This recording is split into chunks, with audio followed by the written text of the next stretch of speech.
हम में से ज्यादातर लोग जब इन्वेस्टिंग के बारे में सोचते हैं तो दिमाग में क्या आता है? स्प्रेडशीट्स, मुश्किल चार्ट्स और न जाने कितने फॉर्मूले, है ना? मतलब पूरा का पूरा गणित का खेल। लेकिन क्या हो अगर मैं कहूं कि असली खेल दिमाग का नहीं बल्कि हमारे व्यवहार का है? चलिए आज पैसे से जुड़े इसी मनोविज्ञान की गहराइयों में उतरते हैं। और यही बात इस शक्तिशाली विचार में छिपी है। ये हमें बताता है कि देखिए, नंबर्स कितने भी जरूरी क्यों ना हो, आखिर में आपकी सफलता इस बात पर टिकी है कि आप दबाव में, टेंशन में कैसा व्यवहार करते हैं। और यही हमारे आज के विश्लेषण का सबसे अहम हिस्सा है। तो आज की हमारी चर्चा इन 4 हिस्सों में बटी होगी। सबसे पहले हम इंसानी पहलू को समझेंगे, फिर उन 3 मानसिक जालों के बारे में जानेंगे जो हमें अक्सर फंसा लेते हैं। इसके बाद हम देखेंगे कि अनुशासन में कितनी ताकत है, और आखिर में हम ये जानेंगे कि बाजार कैसे हमारे लिए एक आईने की तरह काम करता है। तो चलिए शुरू करते हैं मानवीय पहलू से। देखिए यहाँ पर जो मूल विचार है वो बहुत सीधा है।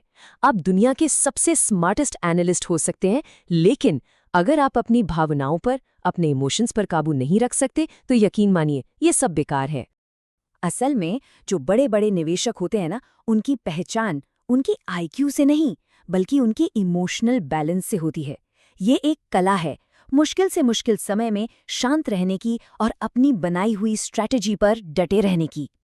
अब चलिए उन छिपी हुई ताकतों को समझते हैं जो अनजाने में हमारे फैसलों को कंट्रोल करती हैं। ये हैं वो 3 आम मनोवैज्ञानिक जाल जिनमें लगभग हर निवेशक कभी न कभी जरूर फंस जाता है। तो पहला जाल है इस बात को समझना कि कोई भी पागल नहीं है। इसका क्या मतलब है? इसका मतलब ये है कि हर कोई दुनिया को अपने निजी अनुभवों के चश्मे से देखता है।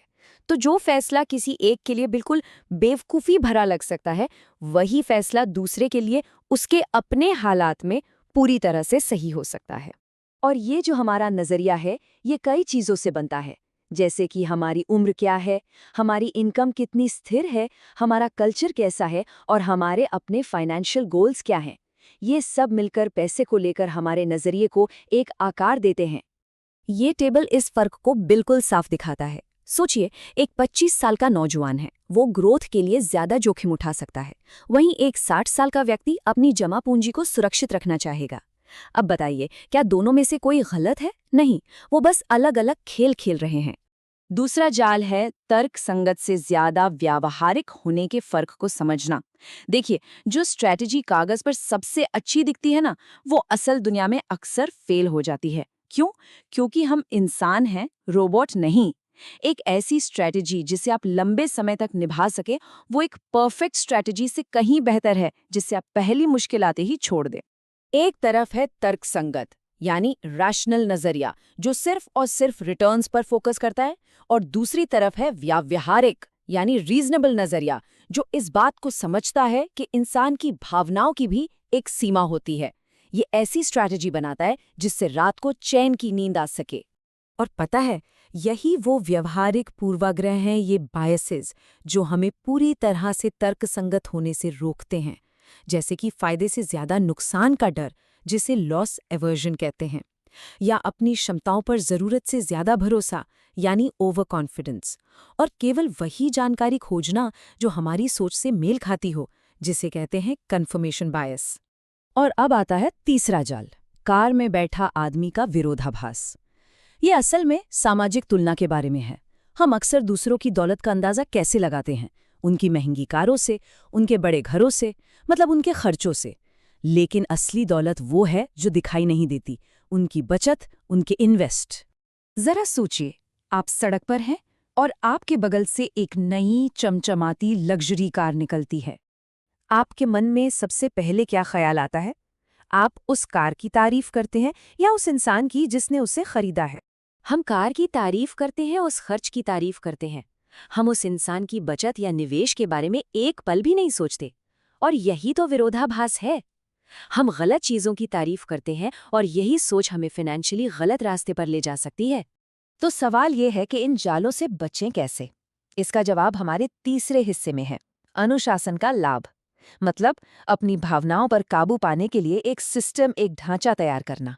सबसे ज़रूरी बात जो समझनी है वो ये है कि निवेश में असली बढ़त बड़ी बड़ी विनाशकारी गलतियों से बचने में है। ये इस बारे में कम है कि आप कितनी शानदार भविष्यवाणियां करते हैं और इस बारे में ज्यादा है कि आप कितनी बेवकूफ़ी भरी चीज़ें करने से खुद को रोकते हैं।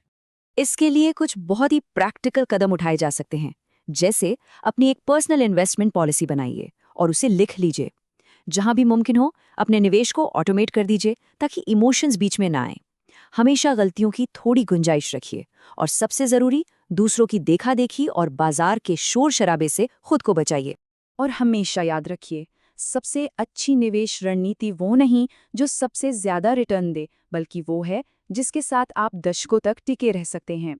घबराहट में बेची गई एक शानदार स्ट्रैटेजी से एक सामान्य स्ट्रैटेजी कहीं बेहतर है जिसे आप लंबे समय तक बनाए रखते हैं। स्थिरता ही सब कुछ है।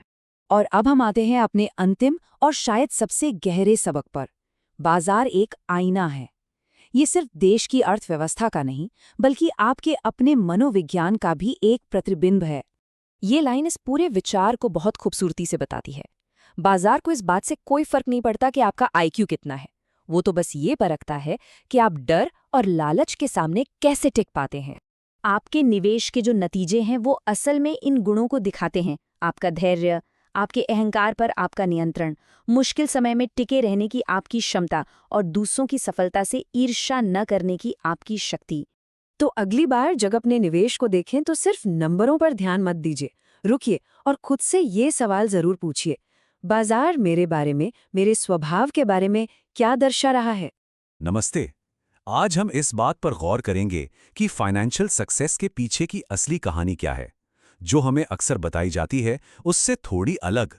चलिए इस विश्लेषण में गहराई से उतरते हैं। एक कामयाब इन्वेस्टर, क्या वो सच में जीनियस होता है या बस उसकी किस्मत अच्छी होती है?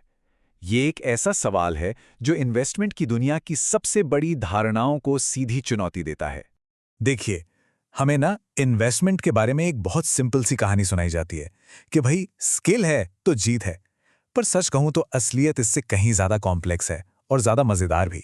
तो चलिए शुरू करते हैं पहले हिस्से से, जिसका नाम है निवेश का सबसे बड़ा भ्रम। यहां हम इस जीनियस इन्वेस्टर वाली कहानी को थोड़ा और समझेंगे। अब देखिए, ये जो स्लाइड है ना, ये कहानी और हकीकत का फर्क साफ दिखाती है। हमें लगता है कि सब कुछ जीनियस, भविष्यवाणी और कंट्रोल के हाथ में है, लेकिन असली में खेल है प्रोबेबिलिटी का, रैंडमनेस का और सबसे जरूरी गेम में टिके रहने का।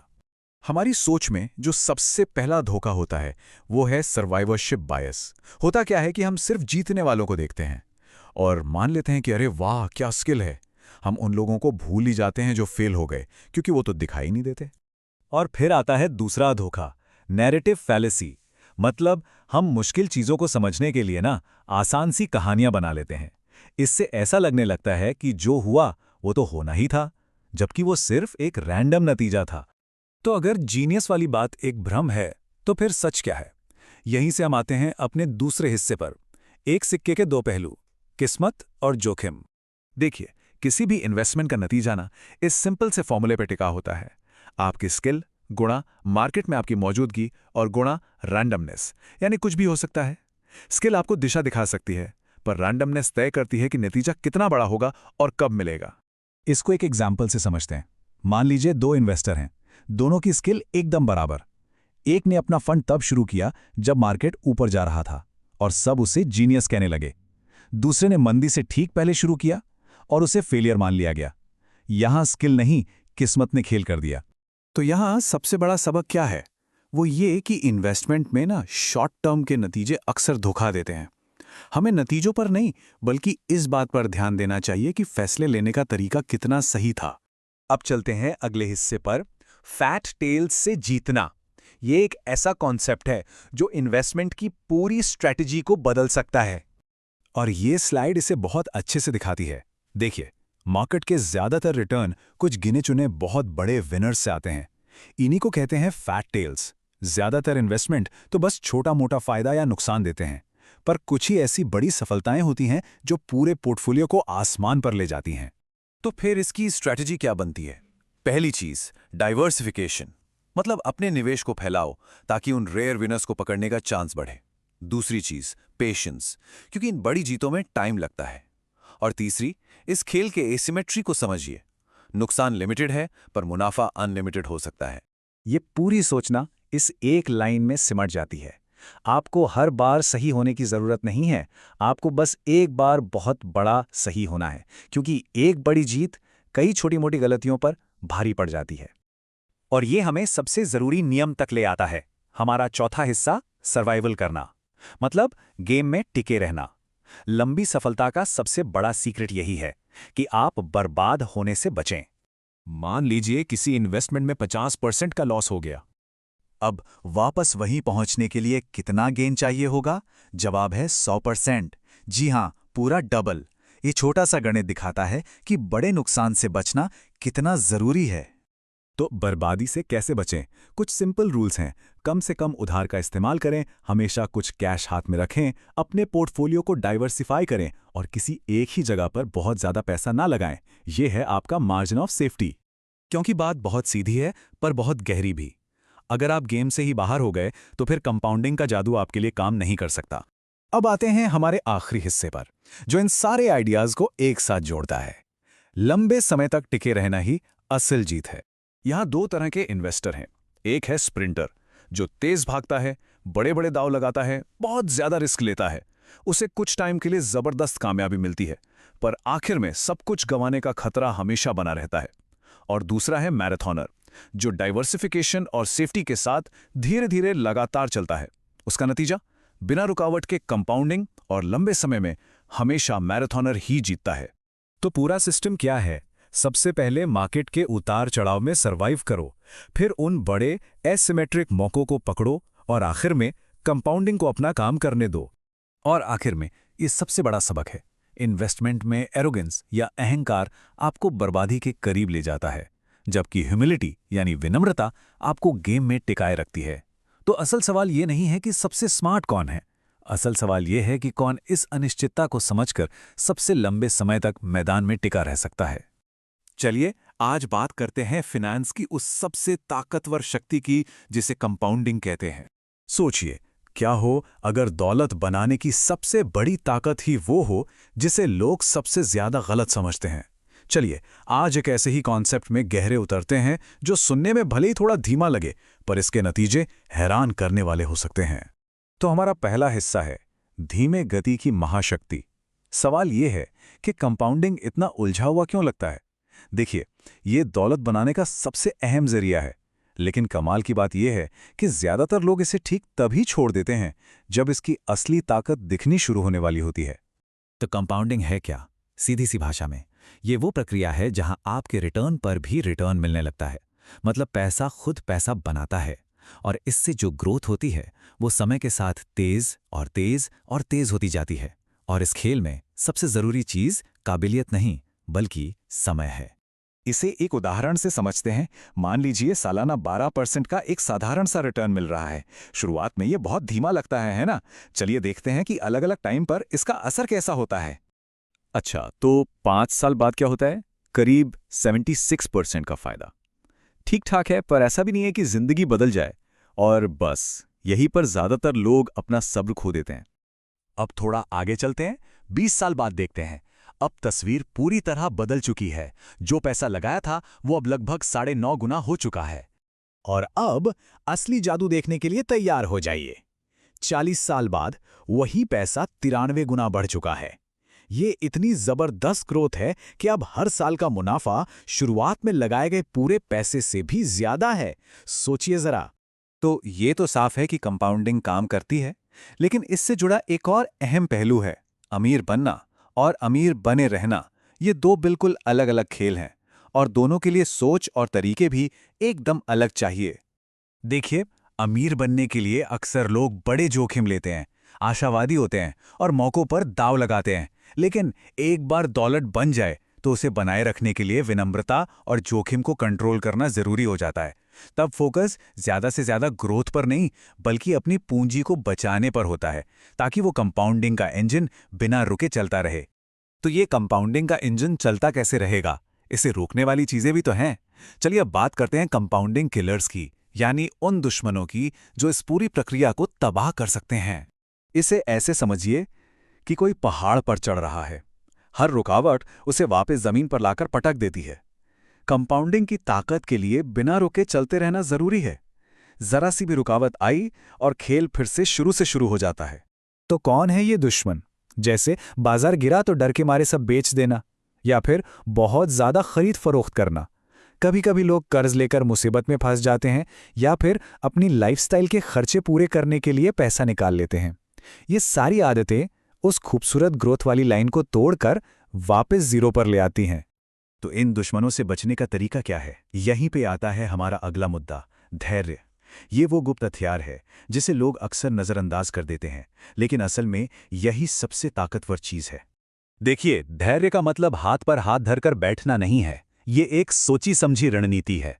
ये अपने अंदर की उस बेचैनी से लड़ने की ताकत है जो हमें बार बार कुछ करने के लिए उकसाती है। असली धैर्य है कुछ न करना और अपने पैसे को अपना काम करने देना। चलिए, अब आते हैं सबसे आखिरी और सबसे जरूरी हिस्से पर। एक ऐसा अटूट इंजन कैसे बनाया जाए जो दशकों तक चलता रहे और कंपाउंडिंग को अपना जादू दिखाने का पूरा मौका दे। मतलब इसे असल जिंदगी में कैसे लागू किया जाए? तो यहाँ कुछ बिल्कुल सीधे और सरल तरीके हैं। पहला, जो भी फायदा हो उसे अपने आप फिर से इन्वेस्ट होने दें। दूसरा, बार बार खरीदने बेचने की आदत कम करें। तीसरा, जैसे जैसे पैसा बढ़े अपने खर्चे बेतहाशा न बढ़ाएं। चौथा, निवेश को लेकर एक अनुशासन बनाए रखें। और पांचवा और सबसे जरूरी, हमेशा दशकों लंबी सोच रखें, सालों या महीनों की नहीं। तो आखिर में सार क्या है? एक बहुत ही दिलचस्प बात कि बड़े और असाधारण नतीजे पाने के लिए कोई असाधारण काम करने की जरूरत नहीं है। बस साधारण कामों को असाधारण समय तक करते रहने की जरूरत है। धीरज, होशियारी से ज्यादा काम आता है। तो असल मकसद सबसे स्मार्ट इन्वेस्टर बनना नहीं है, बल्कि वो इन्वेस्टर बनना है जो इस खेल में सबसे लंबे समय तक टिका रहे। सवाल यही है कि कोई इस खेल में लंबे समय तक टिका कैसे सकता है? कभी सोचा है अमीर होने का असली मतलब क्या है? जैसे ही ये शब्द सुनते हैं दिमाग में क्या आता है? महंगी गाड़ियां, बड़े बड़े घर, है ना? पर क्या हो अगर मैं कहूं कि असली दौलत वो है जो दिखती ही नहीं है। आज हम फाइनेंशियल फ्रीडम की इसी छिपी हुई, इसी अदृश्य नींव को समझने की कोशिश करेंगे। तो चलिए एक छोटा सा मेंटल एक्सपेरिमेंट करते हैं।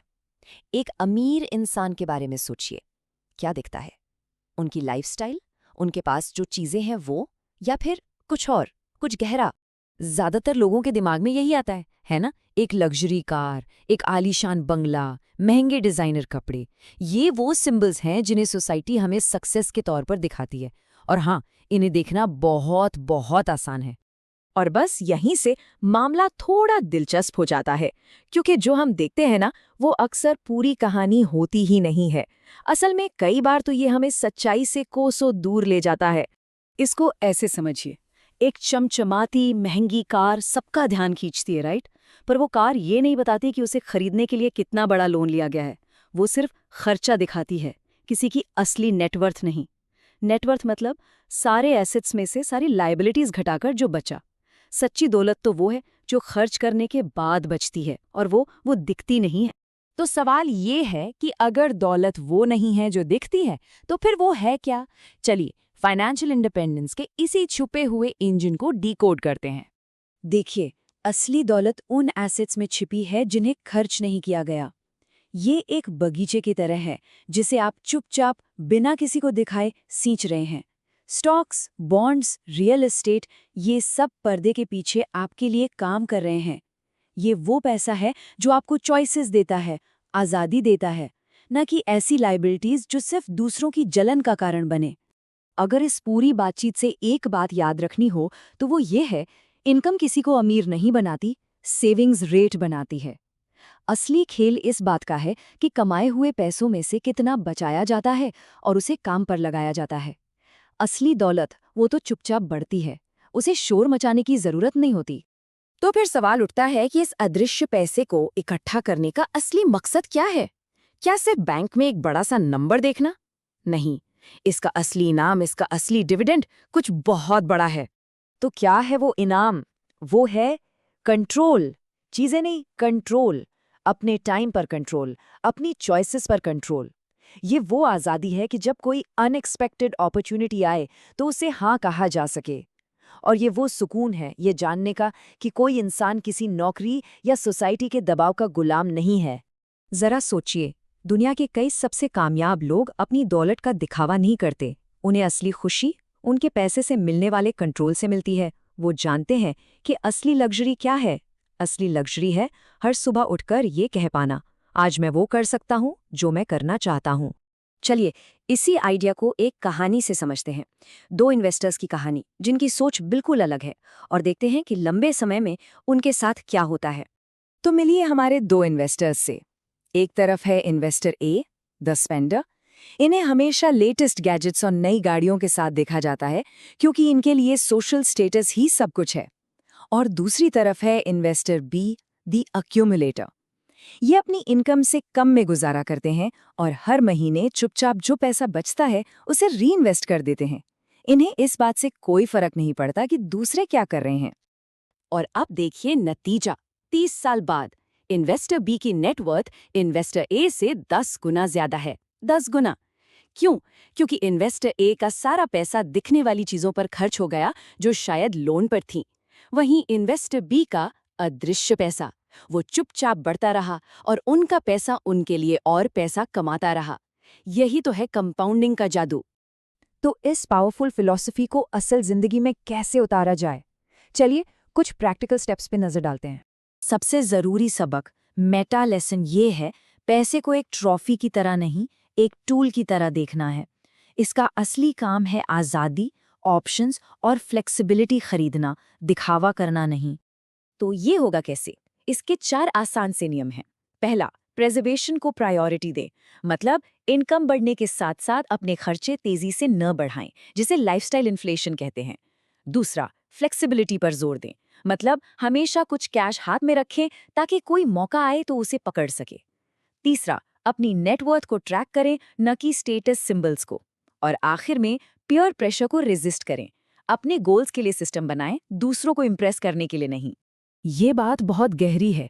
आज का थोड़ा सा संयम, आज का थोड़ा सा रिस्ट्रेंट भविष्य में जबरदस्त एम्पावरमेंट और ढेरों चॉइसेस में बदल जाता है। देखिए, दौलत बनाने में वक्त लगता है और पेशेंस यानी सब्र वही फ्यूल है जो इस इंजन को चलाता है। तो आज की बातचीत के की टेकअवेज क्या हैं? 4 सिंपल बातें। पहली, जो दौलत दिखती है वो अक्सर धोखा होती है। दूसरी, असली डिविडेंड, असली इनाम आज़ादी है। तीसरी, कैपिटल का मतलब है ऑप्शंस और कंट्रोल। और चौथी, आज का रिस्ट्रेंट कल की ऑटोनॉमी यानी आज़ादी को जन्म देता है। तो अगली बार जब भी कोई फाइनेंशियल डिसीजन लेना हो तो एक पल के लिए रुकिए और खुद से बस एक सवाल पूछिए, क्या ये पैसा टेम्परेरी स्टेटस खरीद रहा है या परमानेंट फ्रीडम? इसका जवाब ही किसी के फाइनेंशियल फ्यूचर को तय करेगा। नमस्कार। आज हम धन बनाने के पीछे की असली रणनीति को समझेंगे। जरा सोचिए, क्या हो अगर पैसा कमाना किसी लॉटरी या तुक्के का खेल नहीं, बल्कि एक आर्किटेक्ट की तरह सोच समझकर बनाया गया एक पूरा प्लान हो। आज का ये विश्लेषण इसी एक आइडिया पर आधारित है। हम सब अक्सर यही सोचते हैं कि अमीर बनने का राज मार्केट को सही टाइम पे पकड़ने में है ना? लेकिन क्या हो अगर ये पूरी सच्चाई ना हो? क्या हो अगर असली चाबी कहीं और ही छिपी हो? जी हाँ, असली राज किसी और के बनाए नियमों में नहीं, बल्कि हमारे अपने फाइनेंशियल ब्लूप्रिंट में छिपा होता है। ये हमारे अपने बनाए अनुशासन, नियमों और सबसे बढ़कर हमारी अपनी मानसिकता के बारे में है। तो चलिए इस ब्लूप्रिंट को बनाना सीखते हैं। देखिए, कोई भी बड़ी इमारत बनाने से पहले उसकी नींव मजबूत करनी पड़ती है, और हमारी वित्तीय इमारत की नींव है हमारी सोच। तो चलिए देखते हैं कि निवेश की दुनिया में 2 अलग-अलग तरह की मानसिकताएं कैसे काम करती हैं। एक तरफ है जुआरी, जो बाजार के हर छोटे-मोटे उतार चढ़ाव पर तुरंत रिएक्ट करता है, घबरा जाता है और हमेशा अगली बड़ी चीज की तलाश में रहता है। और दूसरी तरफ है वास्तुकार, जो सोच समझकर एक मजबूत प्लान के साथ लंबी अवधि के लिए कुछ बनाता है। एक वास्तुकार जानता है कि असली मजबूती नींव में होती है, भावनाओं में बहकर लिए गए फैसलों में नहीं। एक मजबूत फाइनेंशियल ढांचे की नींव एक बहुत ही गहरे मनोवैज्ञानिक सच पर टिकी है, और वो है ये जानना कि हमारे लिए पर्याप्त यानी इनफ क्या है। ये बात बहुत बहुत जरूरी है। जब और ज़्यादा की दौड़ कभी खत्म ही नहीं होती तो हम ऐसे जोखिम लेने लगते हैं जिनकी हमें कोई ज़रूरत नहीं होती। और यही लालच अक्सर लोगों को अपनी मेहनत की कमाई डुबोने पर मजबूर कर देता है। तो ये कभी पर्याप्त नहीं वाली जो फीलिंग है, ये आती कहाँ से है? जैसा कि इस स्लाइड पर है, इसकी शुरुआत होती है सामाजिक तुलना से। जब हम ये देखने लगते हैं कि दूसरों के पास क्या है, ये उस सट्टेबाजी वाली मानसिकता से आती है जो रातों रात अमीर बनने का लालच देती है। ये वो मनोवैज्ञानिक जाल हैं जो हमें कभी भी संतुष्ट महसूस नहीं होने देते। तो इसका समाधान क्या है? अपनी सफलता की परिभाषा खुद तय करना। जब हमें ये पता होता है कि हमारे लिए पर्याप्त क्या है, तो हम दूसरों से रेस लगाना बंद कर देते हैं। इससे हमारे फाइनेंशियल फैसलों में एक साफ नजरिया आता है और हम खतरनाक गलतियों से बच जाते हैं।